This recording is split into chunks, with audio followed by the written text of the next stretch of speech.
l'écriture, ça a toujours fait partie de ma vie. Je ne m'imagine pas sans l'écriture. Je ne me suis jamais posé la question de savoir qu'est-ce que j'étais. J'ai toujours su que quelque part j'étais un écrivain. Le problème, c'était de savoir quoi dire. De savoir quoi dire et comment le dire. Parce que bon, on imagine qu'explorer les mondes imaginaires, aller secourir les princesses et chasser les dragons, c'est sans danger, hein, pour la santé ou pour la sanité. Mais c'est pas vrai. Le monde imaginaire, il peut être aussi dangereux que le monde réel, peut-être plus des fois. Sans compter les éditeurs, qui sont redoutables. Donc on ne peut pas y aller sans armes, on ne peut pas y aller sans se connaître soi-même, sans connaître les autres, sans avoir vécu. Enfin, en tout cas, c'est comme ça que je le considère, quoi. Voilà, donc j'ai vécu, j'ai passé la moitié de ma vie à bourlinguer, à voyager, à rencontrer des gens, à me découvrir moi-même. Et puis le jour où je me suis senti prêt, ben, je me suis enfermé dans un petit studio avec mon ordinateur, j'ai quitté ma famille, mes amis, tout ça, et je me suis mis à écrire.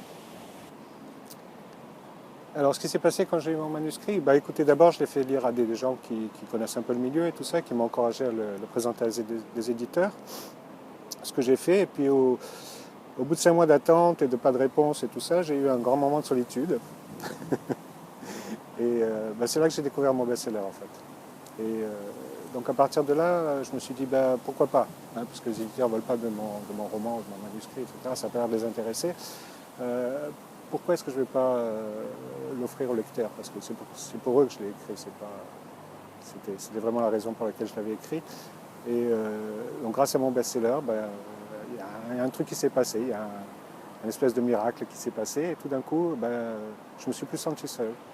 Tout d'un coup, il y avait des gens qui m'entouraient, les gens qui travaillent à mon best-seller d'abord, parce que c'est des gens formidables qui ont le même... Ils ont la même vision des choses que moi, hein, ils ont cette passion, hein, pour l'écrit et tout ça. Donc ça, c'était des gens vrais. Et puis les lecteurs, et puis tout le monde qui m'ont soutenu, qui m'ont encouragé, etc. Et puis bon, ça c'est fantastique pour un auteur parce que ça donne envie d'écrire, ça donne envie de continuer, d'en faire plus, etc. Et de persévérer. Non, écoutez, ça veut dire simplement que j'ai progressé. Hein, toute cette expérience, mon best-seller, etc., ça m'a aidé moi personnellement à progresser.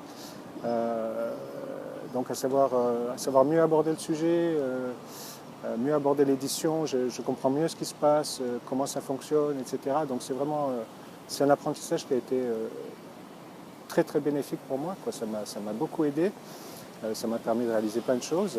Et puis maintenant, écoutez, oui, effectivement, il y a un peu le miracle, oui, un gros éditeur qui me contacte et qui dit votre manuscrit et tout. Donc c'est un début, mais tout ça, c'est vraiment parce que j'ai fait cette démarche, parce que mon best-seller m'a aidé, m'a encouragé.